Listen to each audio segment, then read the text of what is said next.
intelligence that helps businesses make informed decisions about real estate.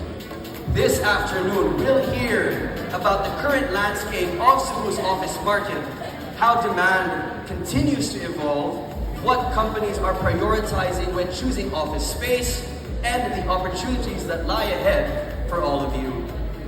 Please join me in welcoming Mr. Angelo Petilla, Associate Director for Landlord Representation of CBRE Philippines. Please, let's put our hands together for Mr. Petilla.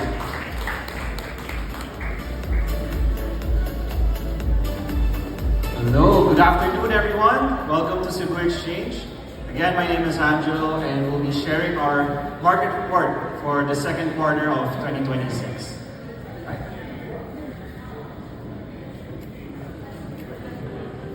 Okay, before we focus on Cebu itself, I wanted to walk you through how the Philippines has gone through the second quarter of this year.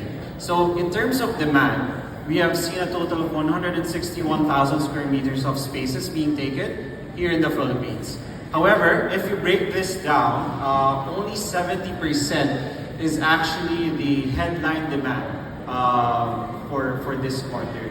The remaining 30% are mostly releasing or affiliates who are taking up their own building space. So that leaves us with around 111,000 square meters, which is I would say one of the lowest demand that we've seen since 2021 when we were recovering from the pandemic. Aside from that, the levers for demand has also been adjusted compared to the previous quarters and half years. So transaction count has gone down, average transaction size also has gone down. Before, transaction sizes were actually both already sold. We were supposed to market these ahead of the event.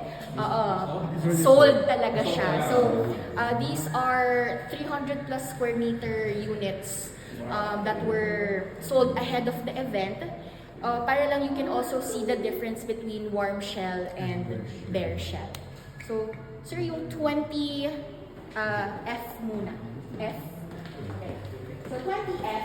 I'll be showing yung standard condition that most office units across all developers look like.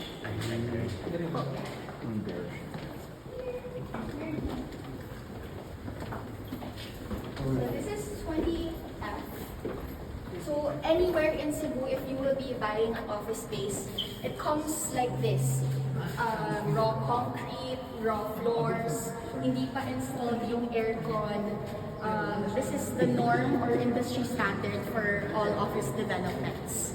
So, ang pros ng what we call a bare shell unit is, if I'm a company and I really want to customize what my office will look like, I have full power.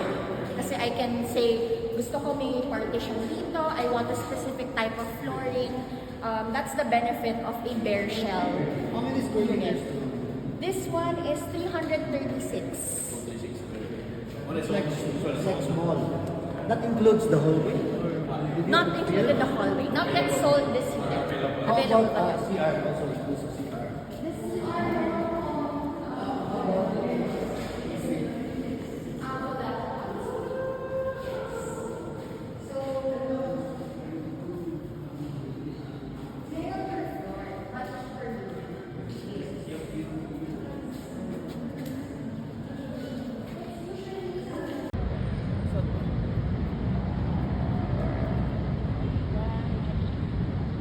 Ay, si Mama. Hi po. No. You. I need you. Ay, si Serte, no? Sir? Okay na. Floor with its own garden as well. So these are some of the units that will be occupied by Secret. Spent to convert a 320 square meter space to warm shell was 7 million pesos. So for sale. This one sold Kani? na. Sold. Yeah. Alright. What company is this?